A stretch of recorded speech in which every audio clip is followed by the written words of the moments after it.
Alrighty, everybody, good evening once again. Happy Monday.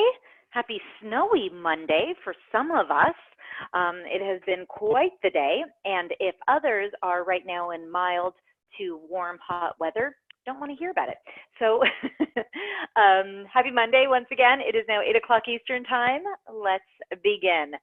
Albeit a little bit blurry, and for that I am sorry, but I couldn't resist. I still like this expression. Perseverance is stubbornness, but with a purpose. Whoever says being stubborn isn't a good thing, said my mother. So I hope you guys get a kick out of these pearls of wisdom.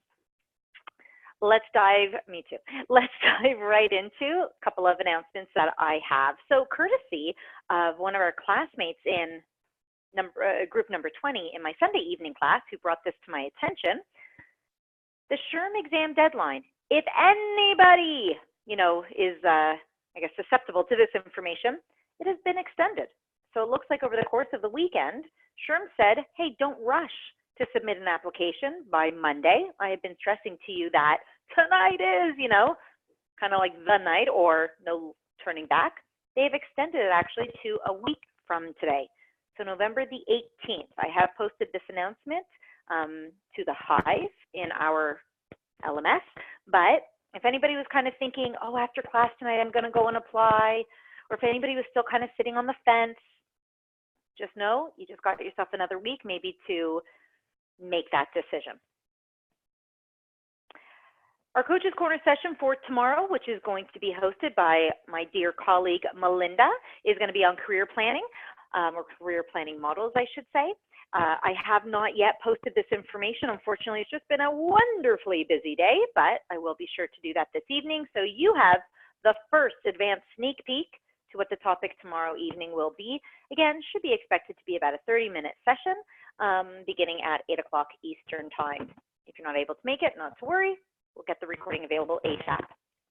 Goals for today. We're resuming on page 157. We are powering through towards the end. We've got 4 sections. The first 2 are longer than the last 2. We're going to keep this locomotion going. And last but not least, what that also means is, yay! You get to go and take your Unit 4 practice tests. And as well, I just want to remind you, go through, please, those opening addendum pages. They're not even page numbers. They're Roman numeral page numbers. I believe it is, off the top of my head, 2, 3, and or 4, where basically you have listed all the responsibility points that really the certifying institutes are expecting of you. So knowing those expectations of the exam candidate, that helps, of course, our publishers and myself craft together the lessons. So when you start a new unit, especially going into Unit 5, take a look at those. Just like when you are wrapping up a unit, revisit them. Alrighty, guys, let's dive right into this. Here we take a look. We talked about employee benefits, what they are, ways to fund them. Now we're going to resume talking about how do we manage the programs. What we're going to do in this section is, first of all, understand what is the philosophy behind even offering benefits. So some employers, many, are obligated, but aside from even changes, brought to us from Obamacare, why do employers offer what they offer over and above the mandate? Let's take a look as well how we're going to analyze the cost benefit.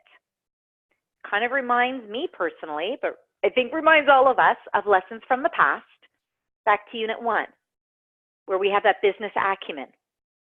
This is an overhead cost. No wonder our employees cost an organization so much money. There is a benefit to it. So we're going to take a look at different types of metrics that you want to be mindful of to balance, what those costs are. And then last but not least, let's take a look at ways that we can communicate the benefits. I don't know about you, but on those days, like it never happens, that I'm thinking, I'm underpaid. It's kind of nice to add all of the total rewards I get. Because sometimes we take for granted what we don't literally see in our pocket. We'll take a look at that. Alrighty, so over and above, of course, the History of Benefits, which is a really great read on page 157, there is a philosophy. It's a philosophy that I think definitely carries today in today's day and age, society, if you will, society's norms, and of course what we all as employees expect, because it is of those expectations that employers, well, they want to meet them, especially if they want our incomparable talent, right? So the philosophy is really just threefold. First one being, we're going to share the risk of accidents and of illness. And even though some of those accidents and or illnesses may not be, they certainly may be, but may not be related directly to, let's say, your work or its environment. In that case, in the past, employers would say, I'm sorry if you got ill. I don't want you to be ill, but I don't understand why I have to be on the financial hook for it if that illness has nothing to do with the job, such as firefighters and smoke inhalation. If you got a cold, why do I have to pay your prescription drugs for, fighting that bacteria infection? Just a random thought off the top of my head. But in today's day and age, and certainly it has been for some time, the philosophy is, I care about you. You are a human being. I employ human beings. And I want you to always be happy and healthy. Because frankly, happy and healthy employees, physically, mentally, emotionally, you name it, are going to be productive employees. Second of all, the philosophy is, I'm going to force you to do the things that maybe you don't have the better sense, maybe possibly, to think of. That being, we're going to force you to save for, be it retirement or bad times. You will thank me in the long run. I don't know about you guys, and I'm going to put myself, my naive self, out here on a limb. When I got my very, very, very out of school first full-time big girl job when I was 24. And at that time, it didn't even occur to me where I will be, for example, today, which is so far away from, no doubt, where I will be come retirement.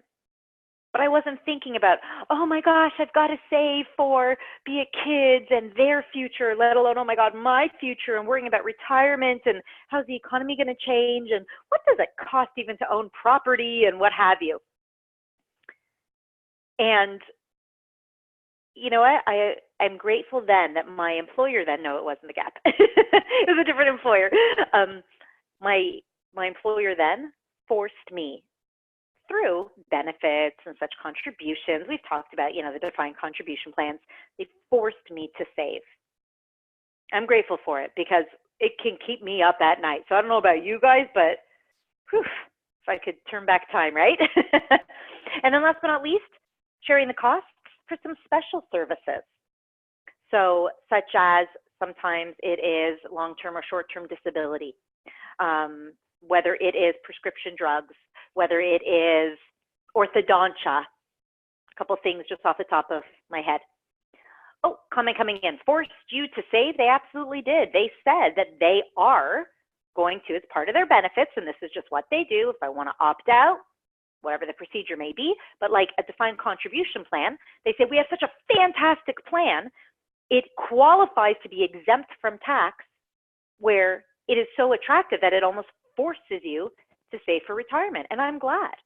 Here in Canada, and no, you guys have, it's your 401k basically, we have our RRS, what it's called, Registered Retirement Savings Plan. Yeah, our RRSP. It's like an RESP, an educational savings plan. So we have another comment. I have the opt-out for 401k at work. Absolutely. So there are the opt-outs, but when I say force, I don't necessarily mean like there is some sort of a sanction or coercion. It's forcing you with so much attraction. Okay, and then really comes down to, again, being IRS qualified. So let's take a look at how we can basically try to tip the scales, if I may, cost benefit. These are tremendous costs. There's a lot of benefits. So without getting into the soft benefits, let's take a look at really how we can pull those metrics. So first and foremost, we have the annual cost method. This is literally just the total dollars spent on benefits. My company spends X cajillions of dollars offering benefits per year. That's just lump sum. Then there is as well the cost per employee per year. So you take that total cost that you spent for the year and divide that by the total number of employees that are basically drawing on those benefits per year. If you have some seasonal workers, part-time employees that are not eligible, they're not part of your total number of, obviously, beneficiaries. Then we have, as we get a little bit more precise, the percent of payroll. You want to know what percent of your payroll dollars is comparable to your benefit dollars. Now, this is very helpful to understand because when you take your total annual cost of your benefits and you divide that by your total annual payroll cost, you can understand if it is balanced. Now, what is balanced? Could be, and it varies from industry, so it's really hard to say, could be anywhere from 20 to 60%. But again, let me just actually put in here. You take your total dollars of benefits, excuse my chicken scratch, and you divide that by your total dollars of payroll. Okay, what percent of my payroll is going to benefits? Again, healthy, wide range, 20 to 60%. And then last but not least, we have the cents per hour. What we're doing here is really trying to understand how many cents are attributed to benefits per payable hour. This is used as a negotiating leverage, especially for those who are unionized. And that is, again, negotiating leverage. Now, the BLS actually reported last in 2018 that the cents per hour is pretty healthy. So here's our benchmark, 1041. That's the key. This is a very, very precise, hence preferred measure, and particularly used when it comes to employee negotiations, particularly in unionized environments. Not solely only, it's really all about negotiating contracts. Okay, so let's kick into gear as our first knowledge-based question of the night. The cost of benefits figure that is used most frequently in contract negotiations, what a coinky dink, right, is total annual cost, percent of payroll, cost per employee per year, or cents per hour. If we're talking about negotiating an individual's contract, we need a measure that is as individualized as possible. Which one of these measures can really be about one person as opposed to all of persons?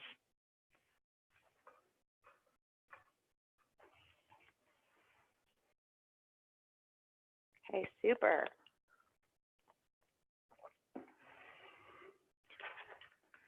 Okay, we have lots of responses coming in.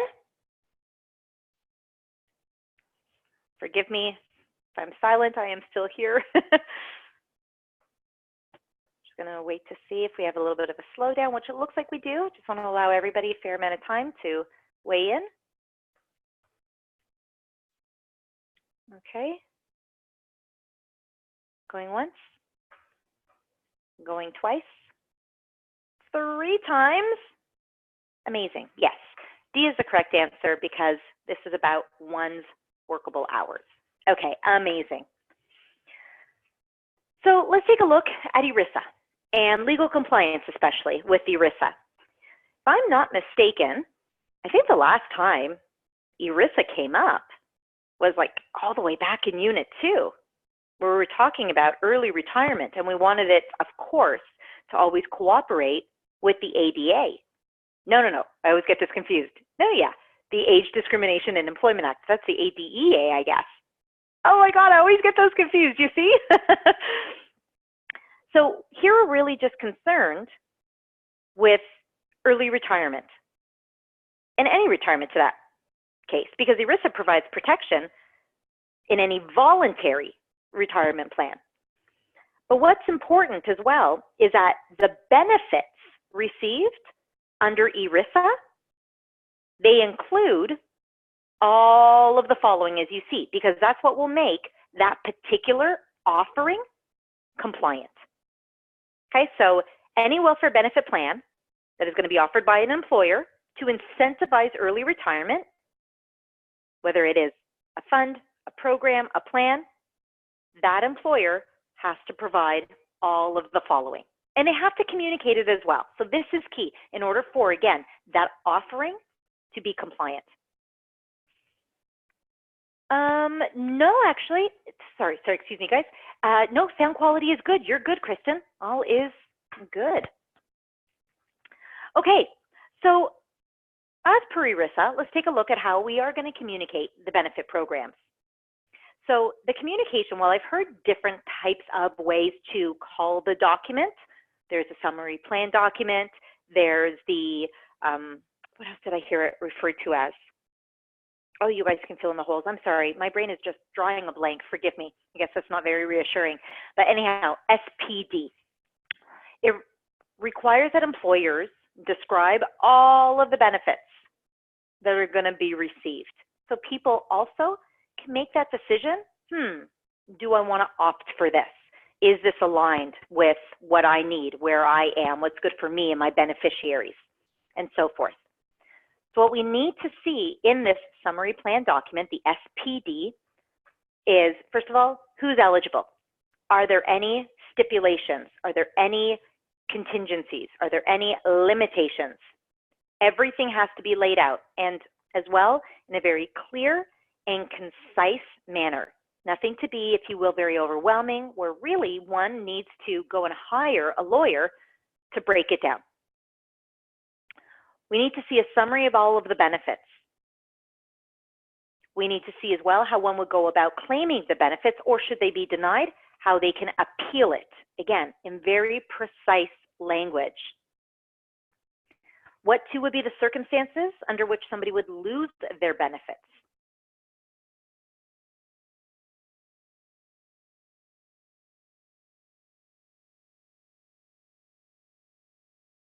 Clients. Oh, sorry, forgive me, guys. My screen just froze. Okay, so I'm getting the impression really, I'm going to say comfortable content here. Let's take a look at what the total reward statement looks like. I personally love seeing this. I like to see, wow, everything that I get in terms of total rewards that maybe I forgot and I took for granted, or I didn't know to put a value beside. Again, if anybody ever thinks, you know what, I am underpaid, are you? I mean, maybe not. But also, what's the value of those things, again, that you don't see coming into your bank account every other Friday? So if you need a friendly reminder as to what do we really consider part of this whole fantastic thing called total rewards, I want you to revisit page 1. Yeah, flip all the way back to page 1 and take a look at Exhibit 1. Everything there is really what we're going to see in this statement. Not just your flat out, let's say, salary. What is the value of your benefits? What is the value of your vacation? Sure, we could probably compute this, but if you're lucky and maybe your company is, I don't know, kind of pushing the envelope, they're giving you 3 or 4 weeks, it's kind of nice to put that dollar value because you're not taxed on that, and so forth. So I get a kick out of actually seeing this in a pie chart and seeing, okay, what percentage, you know, is being paid in various different types of categories. Alrighty, as we wrap up this section, see, that was easy breezy lemon squeezy. An important philosophy supporting the development of benefit plans is what? Avoiding an unfriendly takeover, requiring employees to pay for the services they use, raising satisfaction and productivity, sharing the risk of accidents and the costs of special services. The philosophy. So not just, if you will, the belief, the intention. We're going back to more philosophical history.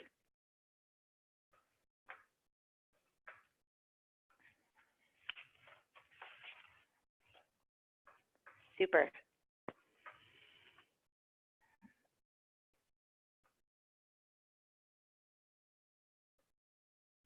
See all of these answers coming into the chat, which is great. I love seeing that everybody is engaged. It looks like we're all sharp on this fantastic snowy Monday. Did I mention it's snowing?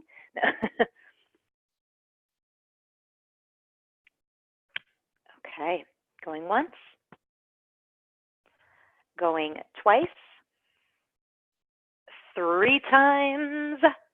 Fantastic. D is the correct answer. And as I scroll up and down, unless I missed anything, for which I apologize, looks like everybody weighed in with D. Absolutely fantastic, amazing. You have now completed this section. On page 166, you have, oh, please, come on, this is nothing compared to what you've done, right? You have 2 questions to test your knowledge. Truthfully, if I may, I hope I'm not kind of teasing you, once we get through this section, so section 12, I know we are pushing towards 14, but this is the heavy lifting of the night. After this, I have to be honest, the rest is going to be like a knock. We're going to knock it out of the park. So, if you like Seinfeld and you like that episode where Jerry was saying, well, today's Monday and Tuesday always goes fast, and Wednesday and Thursday we're going to be days at the beach, so those will go quickly. Friday we're flying out, so it's practically the weekend. Anyway, sorry, I forget where I was going with this, but point is, you can almost think, wow, I'm pretty much done. Sorry, it made sense in my head before I heard my mouth say it out loud. In this section, what we're going to do is we're going to continue to look at various different types of laws and regulations. Before we saw, if you will, more compensation laws, and that has to do, you know, we talked about FLSA and so forth. Now we're going to take a look at benefit laws. So we start with the Pregnancy Discrimination Act. We kind of spoke about this back in Unit 2. And if you can recall, in fact, when we even did our Unit 2 boot camp review, and we had that table and I was trying to organize, hey, which body of knowledge, or sorry, which body is going to be accountable to enforce which laws, the PDA certainly came up. Because when a lady, sorry, I do have to limit it to women, when a lady in any way, shape, or form is having their rights removed because they are pregnant, that is a type of gender discrimination. So this is a little bit of a branch off of Title VII. And as we already studied, Title VII is enforced by the EEOC. So translation, the EEOC is going to be by our side to enforce the Pregnancy Discrimination Act. Now you like that one, huh, Bobby? Anyhow, so this is, like I said, a type of gender discrimination. It is discrimination against women, but on the basis of childbirth and maternity leave. So of course, PDA comes in to say, I won't have that. Under the PDA, again, a branch off of Title VII, which is a clause in the Civil Rights Act, it defines discrimination, like we said, based on sex or based on gender, to include, air quotes, pregnancy, childbirth, or any related medical condition. So any woman who is, this is a weird word, but affected by pregnancy, childbirth, any related medical condition, such as medical complications, abortions, and miscarriages. For employment purposes, they have to be treated the same when it comes to benefits and leave. I personally don't love the language that I'm about to use, but this is the language that is used in the law. So forgive me if you're thinking, Jen, that didn't sound good. But the law, the PDA and otherwise, recognizes pregnancy as a disability. Because I guess we're not to the maximum of our ability during this time period for those who are affected, and perhaps, of course, people have different circumstances. So let me give you an example, actually, in talking about disability. And again, I try to use that very loosely because I think this is a wonderful thing. It is a blessing, and it's I guess, anyways, I don't like calling it a disability, but when we were talking about those with a disability back in Unit 2, we also talked about reasonable accommodation. So this makes no exception when we talk about pregnancy then, under the PDA. So here's my example for you. I'm going back about 5-6 years ago. My sister-in-law, who is a pharmacist, when she was pregnant, she asked her employer for reasonable accommodation under, let's call it the PDA, being that the area of pharmacy that she practices is, I can't pronounce this, in endocrinology or something to that respect. I'm sorry, I can't pronounce it, but in any event, she is regularly exposed to, if you will, certain medications that give off various different types of radiation. And when she was pregnant, she was told by her practitioner, it could be dangerous. So if she cannot be exposed to those radiations and, if you will, medicines and what have you, it would be in the best interest of herself and, of course, the baby she was bearing. So she had asked her supervisor to reasonably accommodate her request, which was to not be scheduled or zoned, if you will, in pharmacy world in those, I guess, certain circumstances where she would not be mixing those medications and being exposed to those radiations. It was just short-lived while she was pregnant, and upon returning back to work after maternity leave, she restored her regular position and went about, again, being exposed to those and what have you. Their employer or that work environment felt that, that request is reasonable, and therefore they accommodated, and they basically just moved around, if you will, the pharmacists and their zones and their focus and tasks and what have you. So if pregnancy is considered, which it is, as a disability under the Americans with Disabilities Act, under the ADA, reasonable accommodations apply, and therefore it rolls over as well to this circumstance. Sorry if I took a long time to try to explain that image that I had in my mind. Let's see, I have a comment coming in. All women have various types of pregnancies, easy, so-so, or difficult. Absolutely. And so to that respect, again, under the Pregnancy Discrimination Act, within reason, and that's a subjective term, employers need to accommodate. Just as one would if, for example, you found yourself on crutches due to a broken leg. Good call.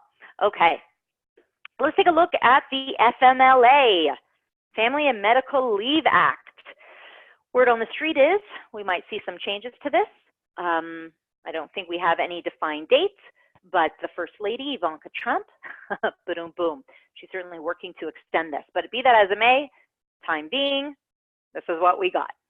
FMLA, excuse the typo, applies, let's get that fixed up, applies to employers with 50 employees at minimum within a 75-mile radius.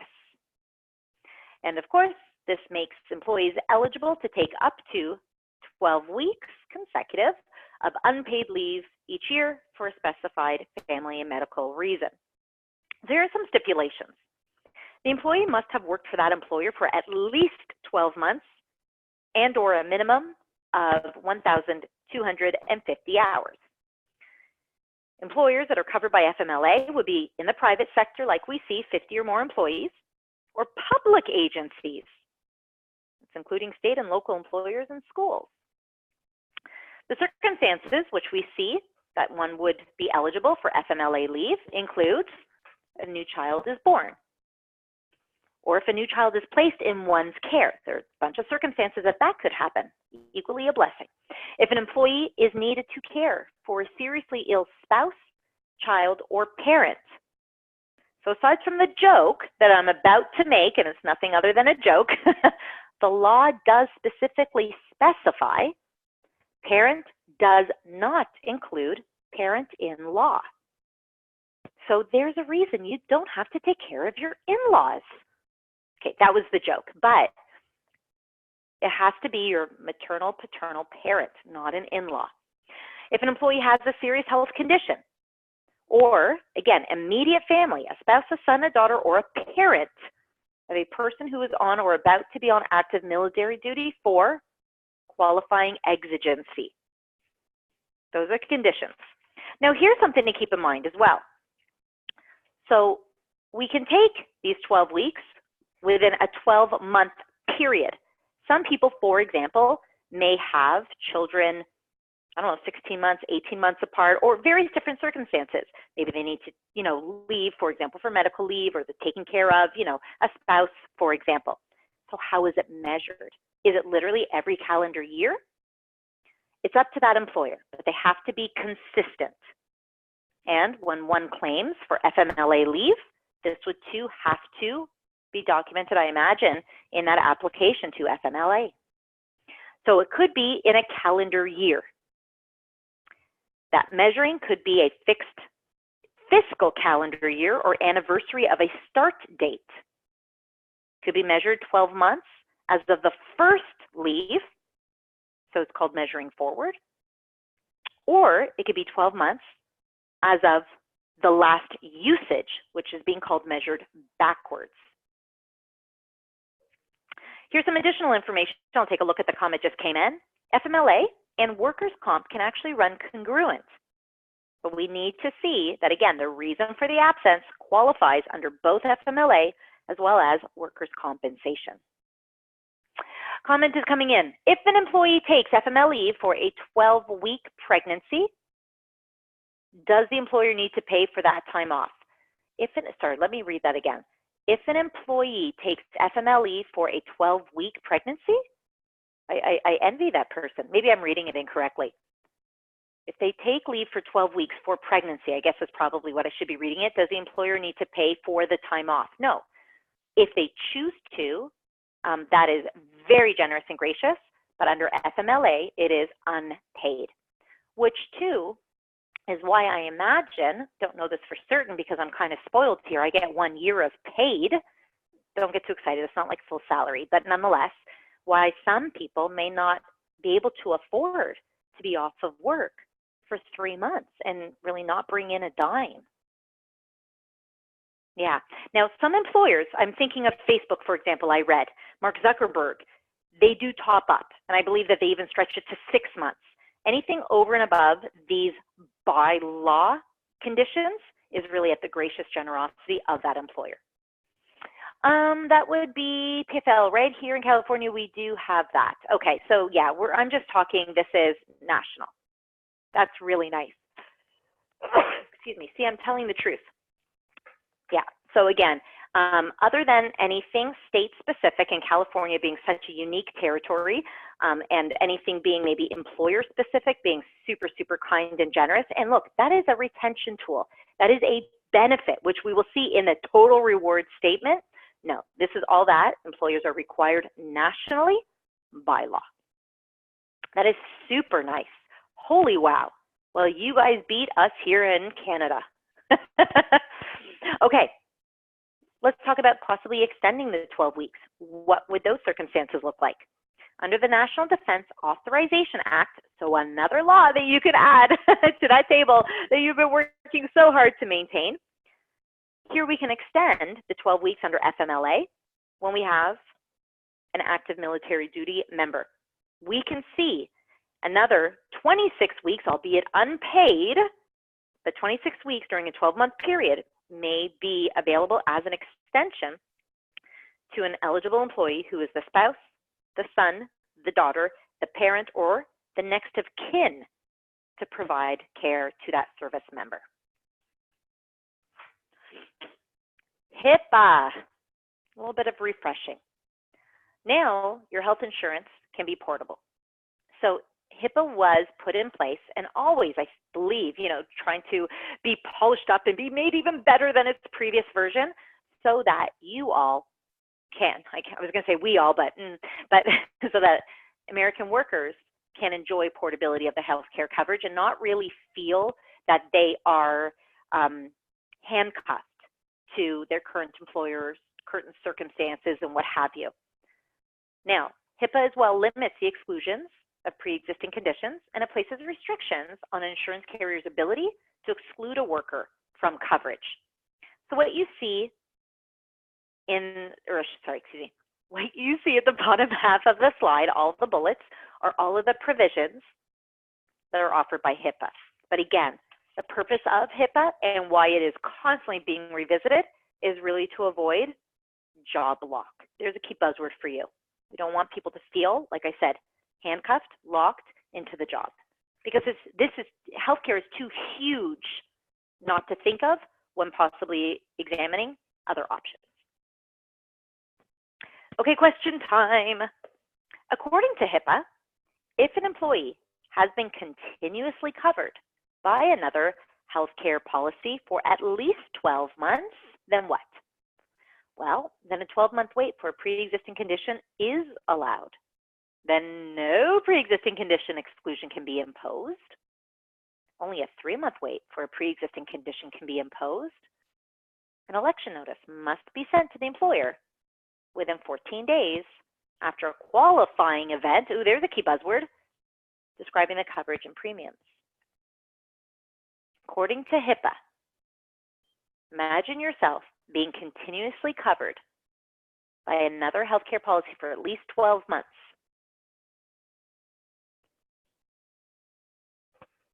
What is the key protection of HIPAA?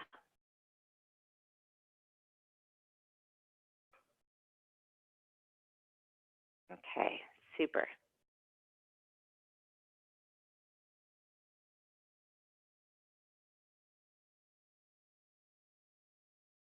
Okay, super. Looks like the responses have slightly slowed down.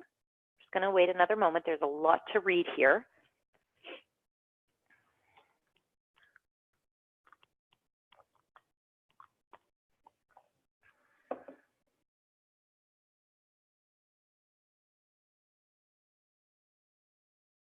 Okay.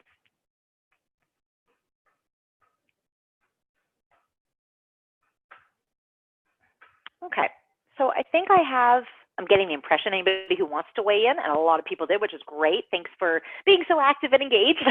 I think it's time to announce the answer and also provide an explanation. So yes, as you all weighed in, it is B. Reason being, HIPAA predominantly limits pre-existing conditions. It limits the pre-existing condition exclusion to 12 months, and it requires companies to reduce the 12-month cap by 1 month for each month of continuous coverage, hence that 12 months. So if an employee has been continuously covered by another healthcare policy for at least 12 months, then no pre-existing condition exclusion can be imposed. Sounds very dizzying to me.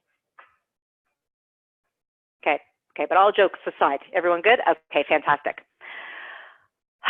Not really one of our favorite topics, right? PPACA. We know what it does, and we have learned so much about it. And what we've also learned is that there's always talks to, what's the kind word? Massage it, but nothing has, I guess, been put in writing so far. So Obamacare prevails, really just regulating that medical services and insurance coverage be offered, available, and really be part of everybody's reality. What I have done is, and this was in great part, I'll be honest with you, self-serving, but I have summarized what we have in the textbook between pages 174 and 178. I've summarized that on this slide. So I've broken every best practice to making good PowerPoint presentations, but I wanted to list here individual and employer responsibilities, especially for anybody that likes to have kind of Coles notes and a bird's eye view. What's important to as well speak to, so here's for note taking, PPACA is all about providing, of course, the essential health benefits. So every employer who, be it they are mandated or they choose to provide health coverage, must have a qualified plan, which includes these essential health benefits, which will include, off the top of my head, ambulatory services, emergency services, mental health and substance abuse services, preventative and wellness services, pediatric and vision services, for example. Then there is as well the preventive care. Preventive services under PPACA are 100% covered without copay, coinsurance, or deductibles. Then there are some mandates. That being, health insurance plans are mandated to be prohibited from imposing lifetime limits, so that's a big no-no. Annual limits, another big no-no. Excessive waiting periods, for example, big no-no. However, health insurance premiums may vary. That is permissible by law, based on, for example, use of tobacco, alcohol, drugs, age, family composition, geographical location. So it's kind of like our car insurance or our health insurance. That's home insurance, I meant to say. Let's bring back ERISA. We know what it does. When an employer chooses to offer a pension plan, the employer has to cooperate with the stipulations of ERISA. Those will include compliance of what you see on the screen. So let's take a look at each of these individually as I pull out my pen. We need to see eligibility requirements. This is typically, so industry standard, best practice, 2 years of service. We need to see as well vesting requirements. Vesting is really the right that an employee has to get back their money. So here we have people who are constantly investing into a pension plan. Well, when they want to take it out, whether it is going to be susceptible to penalties or not, the money ought to be there for them. Probably why they're not completely only relying on Social Security. So there are 2 different types of vesting schedules.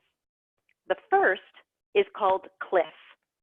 Now, I have a funny little way to remember this for anybody who might be a little bit more, new to this content or needs kind of like a little shortcut. It's going to be really silly, but it works for my brain. Cliff vesting is where basically you can get all of your money, so 100% of your money at 3 years of service. So because it is 100%, I think of if you're bungee jumping, which might sound fun to some people, but if you were bungee jumping, you are jumping off of that cliff. 100% of you. You can't be kind of half on and half off the cliff. So 100% go for the jump, get the thrill. So again, cliff vesting is at 100%. Then there is graded, which is just the opposite of, if you will, all in. So this is, if you will, partial. So graded vesting says basically, okay, you can get back 20% of your invested retirement income after 2 years of service. You can get another portion, again, common, it is 20%, after another 3 years, and make your way up until full 100% after 6 years of service. So in other words, it is gradual. Another piece of the compliance puzzle here is the portability practices. So this is the ability to transfer your pension credits or your pension funds from one fund to another should you change employers, for example. Again, no job lock. There's the funding requirements. Pension Benefit Guaranty Corporation is going to ensure here that the payment of pension benefits are, well, paid in the event that the plan should terminate. We don't want to see that there's insufficient funds. Again, we have to have fiduciary responsibilities. Who in the organization is a trustee? Who is assigned responsibility here? There's reporting and disclosure requirements. Secretary of Labor is going to want to get their hands on this. And of course, compliance testing. So especially when there's the defined contribution plan, remember that's where employers and employees are both contributing, they have to undergo different compliance tests to ensure that various tax advantages are really not just top heavy. And actually these tests are called the top heavy tests. So those are the compliance requirements under ERISA. I'm just going to let you take your screenshot or take your notes just in case. Going once, Twice? There's a lot on the screen. Okay, perfect. So, in the mood of testing knowledge, which of the following is one of ERISA's vesting options? There's two, remember. Full 100% vesting after 10 years? Is it 20% after 2 years, another 20% after each of the subsequent years? Is it 25% after 5 years, another 5% after each of the next, and then an additional 10% for each subsequent and final 5? Or is it half of the money, so 50%, when the employee's age in service equals 45, and then another 10 after each of the subsequent 5? So there are two different types of vesting, all in or gradual. And then, of course, remember what those numbers, i.e. percentages, relative to years of service.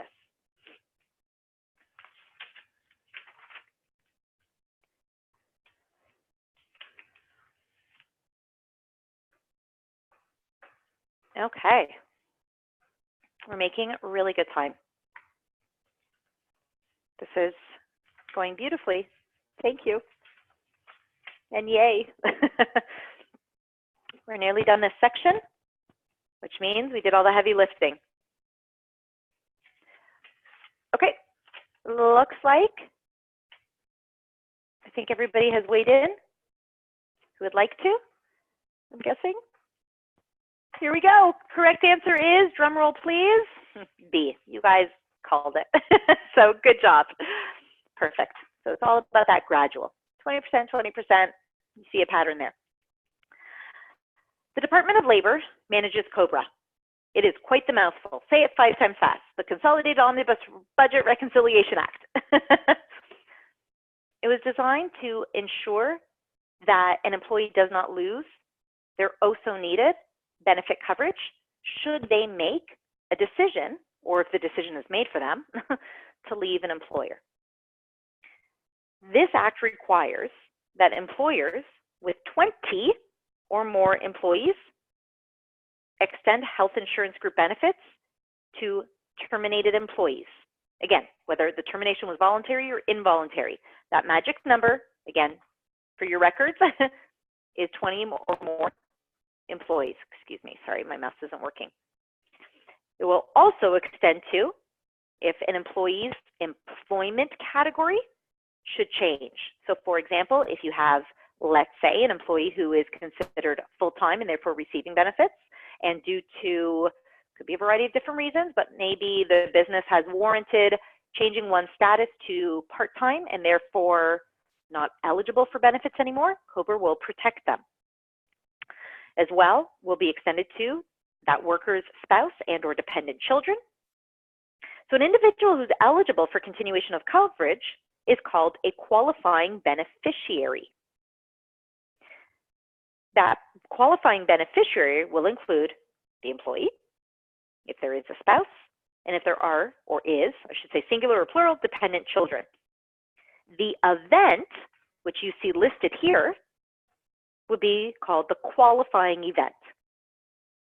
So, for example, God forbid, should somebody become disabled, if there is a termination of that employment relationship, as I mentioned, reduced hours, such as the job status changing, if there is a divorce or a legal separation, and so forth. These are all the events for which a qualifying beneficiary will basically kickstart it. Let's see, comment coming in. Can temporary employees qualify for COBRA? If they were receiving benefits, should something change in the receiving of the benefits, then yes, I believe that they will be protected under COBRA. COBRA is all about basically saying if you were getting benefits and some circumstance, i.e. what's on the slide, should change you technically being eligible to qualify it, we're not just going to pull the rug from under you. You relied on it. And that's why COBRA exists. Perfect. Question for you then. An event that triggers the beginning of COBRA coverage is called the qualifying event, a COBRA trigger, benefits termination notice,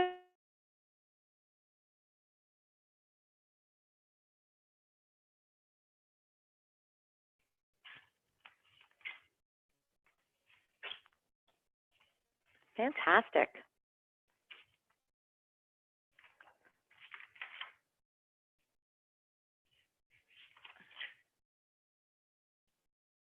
Okay, look at that. Sorry, I had my nose in my notes for a moment. Let's just let me scroll down. You guys are knocking it out of the park. Amazing. You must feel so good and excited. We're there. We're pretty much there. Okay, yes. The correct answer is A. But if I may, can I just bring your attention to option D? Take a look, please, towards the bottom. In fact, the very, very last paragraph of page 182. QDRO, Qualified Domestic Relations Order. Just want to bring this, a buzzword, to your attention. So this is actually a court order that is going to tell any type of benefit plan administrator how to deal with those benefits as an asset in the event of a divorce or any type of, if you will, like common law marriage kind of separation. So in other words, again, benefits, any pensions, this is considered an asset. And just like any other asset, I guess, like the house or maybe, I don't know, that antique lamp, it is considered, I guess, a marital asset that would be part of, I guess, the whole separation and, oh, sorry, I'm losing my words, but part of, like, I guess, you know, what the legalities of those circumstances would look like. So in terms of dividing, for example, pension plans, where pension plan is considered a marital asset, it might actually impact the way that maybe spousal alimony or child support may be paid out. I'm being asked, why would an HR manager need to know this? Well, a manager would need to know this if, for example, they're being subpoenaed and it has to be calculated in terms of the benefits, the beneficiaries who will continue to receive it. So let's say, for example, and again, I'm just going off the fly here, not having ever worked in benefits, unfortunately, not being in that circumstance of divorce, at least not yet. The day's still young though, but if there is an employee who changes, if you will, their marital status, and that spouse is still eligible to receive the benefits, or again, should be receiving a certain portion of pensions, then that benefit administrator needs to know who the beneficiaries are. So if this is going to be subject to any type of court order under domestic, be it dispute, domestic separation, then of course the organization and the plan administrators need to be aware. Does that sit well? I don't like saying this, but what I mean to say is, like, does that make sense? Yeah? Okay, super. Perfect. It's almost like saying, truthfully, if, for example, your spouse has investments, they have stocks, well, I guess by law, 50% of that is yours. So that too would actually be part of, I imagine, the settlement. I know I'd be going after it. Okay, anyhow, too much information, right? Somewhere, somehow, I'm sure my husband right now is like sweating buckets thinking, what? Alrighty, guys, so all jokes aside, over onto page 189, wowza, 7 questions to test your knowledge. Oh yeah, absolutely. Remember, 50% of everything, I guess, gets split in half. And as I was raised, my mom says 100% of it is yours. I'm just kidding. But yeah, absolutely. Okay, second last section. Try to remember back to when we started Unit 1. No, I take that back, I'm sorry. Let me kind of reprogram myself. Please remember back when we started Unit 4. And we started this in the first section, of course. And we started just talking about, if you will, total rewards, and talking about what is going to make our compensation, and to that respect, benefits are part of it, attractive? How are we going to know, frankly, that we've got a good system going in place?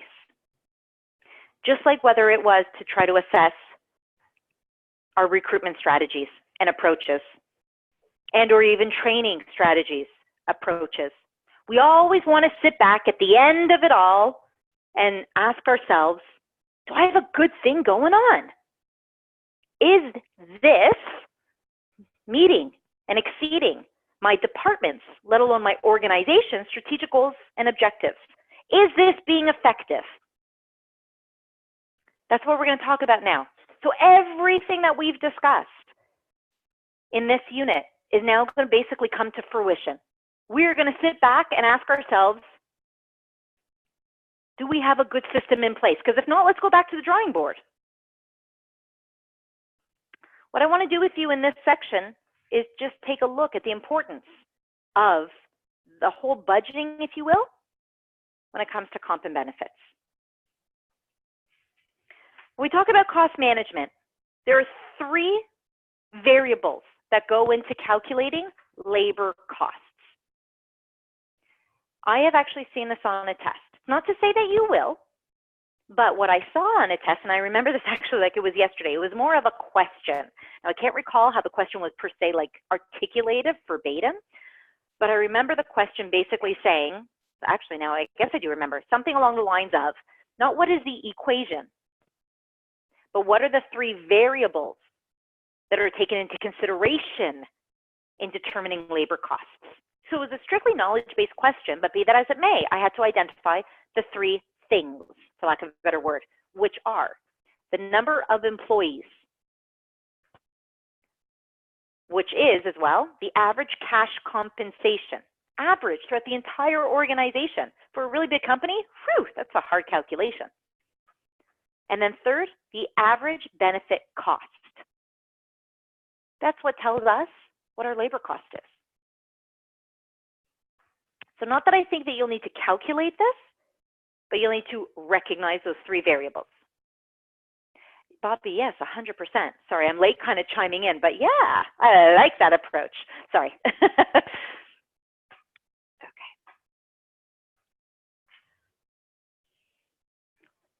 Let's just take a moment, please, if you don't mind.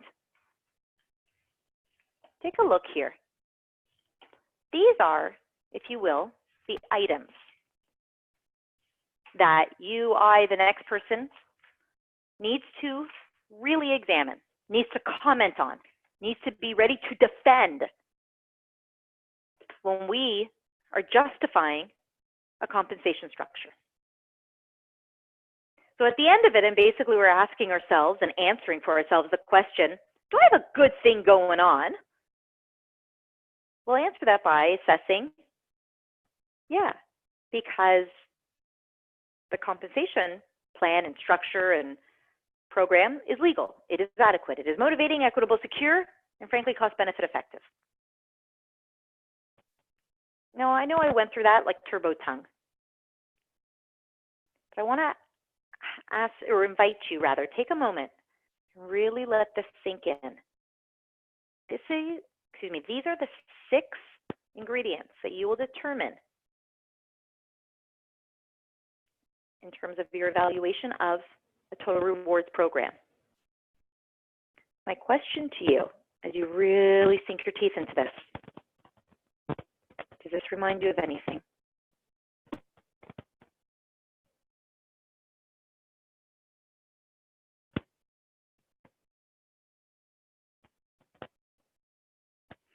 Does this remind you of anything? You're on a roll tonight. Yeah, I guess so. If you had to think about your company's total rewards structure and plan, and you're going to ask yourself, hey, does my company do it legal? Yes or no? Okay. Hey, is it adequate? Yes or no? And so forth and so forth. Am I sparking anything? Does this remind you of anything? Okay, so pay decisions. Yep.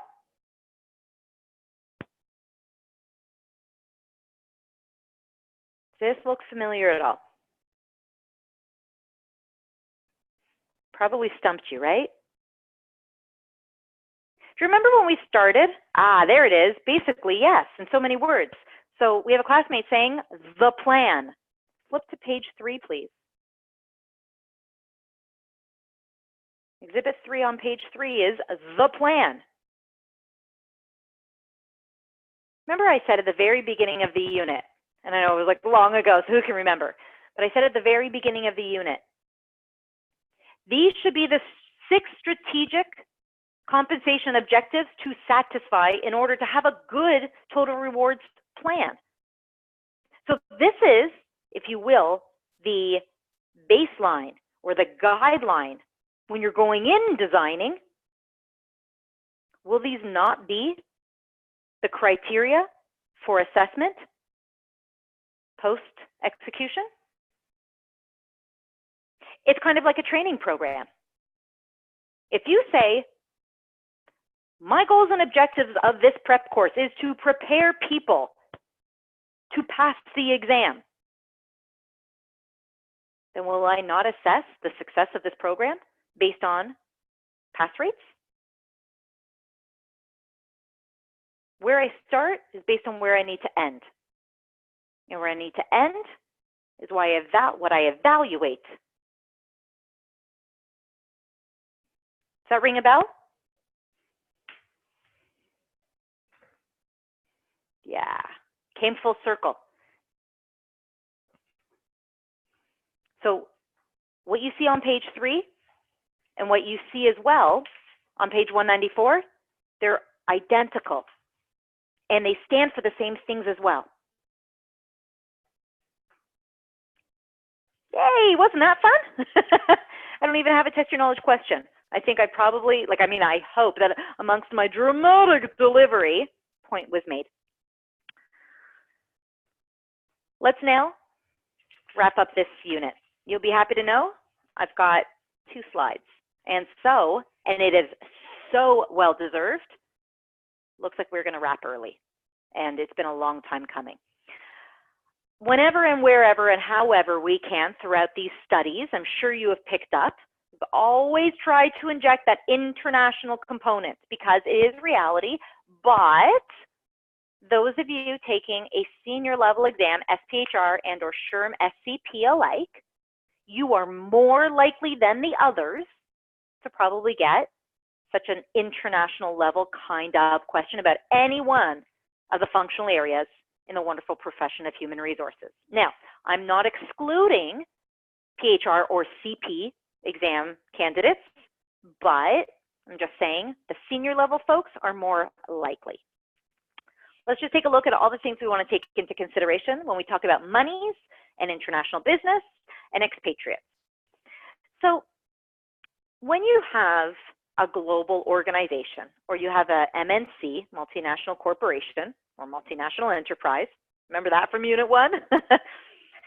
And when people are assigned to work abroad, no matter what the duration of period of time is, there are going to be quite a few special allowances, whether it is a sign-on bonus, whether it is because of exchange rates, whether it is because of a difference of quality of life and cost of living, whether it is perhaps because it is housing or various types of educational accommodations. Let's say you have children and they need to go to, I don't know, private school. Maybe it is special allowances for hardship. Maybe it's premiums for the location that they're sending you to. No 2 pays are necessarily always going to be the same. And especially in the case of a very, very, I would say, incomparable competency, so a talent or an individual, and if that company is just saying, we've got to send that person, we've got to make it work, clearly the ball is in that employee's court to really negotiate some fantastic conditions. Forgive me for making it personal, but I'll just use my own personal experience if you don't have any to speak to. And I think I mentioned to you guys, years ago, I think about 7 years ago or so, my husband was offered an opportunity to indefinitely, kind of scary, indefinitely relocate to Belgium. And I was not a big fan of it for a lot of reasons, and some of you might think I am nuts, you would love it, and some of you might think, wow, yeah, I can understand, but I know, other than the chocolate and the waffles, but I had my reservations and my fears, and anyhow, I'm a creature of habit, but aside from that, my husband really went to, I would say, like negotiate very hard to make that a very, very attractive offering. First of all, it was indefinite. And second of all, to just uproot our then very young kids, and you know, it's a different first language, and that company, I have to be honest, they were very, very generous. It was a very difficult offer to turn down. So they were throwing money left, right, and center. In any event, let's take a look though at some benefits, not just the compensation, if you will, but it's the benefits. You take someone like me, for example, who is enjoying, the perception is, free healthcare right now, going to a country where perhaps it is not, you know, if you will, a citizen right. That certainly is something that has to be comped. A lot of cultures, a lot of countries will use various different types of rubrics, if you will, to offer total rewards, whether it is compensation plus a value of benefits, plus a value of, if you will, various different types of over and above, I'm going to say health benefits, such as educational benefits, such as post-secondary, masters, what have you. What is important is that from a global perspective, there is that universal kind of standard that often you'll find amongst communicating global organizations. So they do wage surveys. Remember the wage survey that we studied earlier in this unit, where, again, you want to know what is your level, like your competitive level, company versus company. But now we're talking about global enterprise versus global enterprise when it comes to international workers, and especially expatriate offerings. So you might see that wage level survey being conducted from country to country, not just company to company, but maybe company to company in country to country. So that wage survey might actually now expand and stretch a lot more than what we initially discussed. And that wraps you up. So with 8 minutes to spare, and again, I owed you time, so enjoy it, or of course, you know, we can stay on the line and discuss anything you want. I now congratulate you and I celebrate with you. You are finished Unit 4. Amazing, bravo. You thought you'd never get here, right? Yay! So please go and take your Unit 4 practice tests. I know it is a lot of work. Please as well, carve away some time to take at least one Unit 1 and or 2 and or 3 practice test as well. Even though I'm sure you have already taken it and you have done phenomenal, please, it's all about the consistency. We spoke about this in Unit 2 when we were talking about consistent performance. If you got an amazing score in Unit 1 months ago, can you do it again 3 units later? Keep working at it. We are in the absolute final stretch. We are going to begin Unit 5 on Monday. We are going to begin Unit 5 speaking about employee satisfaction. So we're not going to dive right into labor relations. We actually start the unit speaking about employee relations. So don't worry about that whole unionized world if, you know, you're kind of nervous about it. My goal is we are going to do at minimum pages 1 to 36. I might revisit this because I know we're kind of, you know, dragging behind, but it's okay. I'm not too terribly stressed. I think we have actually been making some fantastic progress over the last couple of sessions, and I certainly hope it hasn't been at your expense, but in any event, we're doing really, really well. So that's my goal, pages 1 to 36 of Unit 5. And please as well, revisit the Unit 5 addendum, and not to mention revisit the Unit 4 addendum. Questions? How are you guys doing? Are you so happy? It's time for Happy Dance. Normally the chat is just flooded with comments by now. How are you guys doing? How are you guys feeling? This is real, huh? Questions about the exam? Oh, my absolute pleasure. Thank you. You're so nice. Questions about the exam? Questions about anything? Anything on your mind? Just happy that we finally ended early and you can go and have a good restful evening. Go and tackle those practice tests.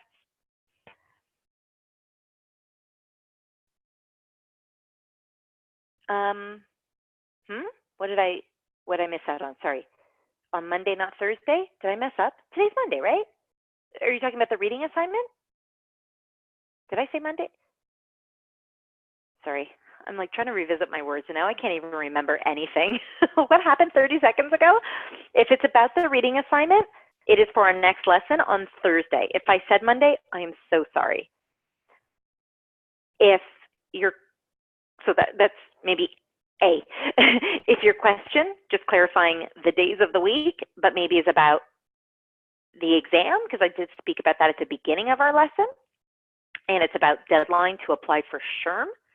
The SHRM deadline has been extended to next Monday. So maybe that's what the question's about. I'm sorry if I mixed everybody up. I'm talking too fast. I'm sorry.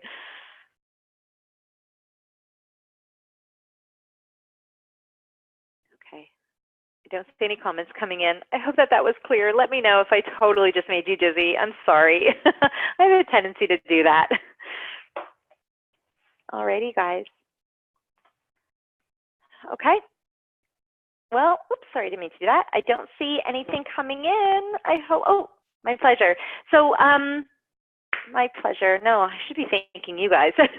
Alrighty, guys. Well, go and enjoy your evening. You can take those 4 minutes back. If there's anything on your mind or anything you need clarity, and if you're in the middle of typing, unfortunately, I don't know. I can't see kind of like a ... so I don't know to expect something. And if I cut you off, I apologize. Drop me an email, give me a call, whatever you need. Drop me a message in the Hive, whatever's good for you. And otherwise, guys, I will catch you on Thursday in the wonderful world of Unit 5. Congratulations. Really, congratulations. Alrighty, guys, have a great rest of the night.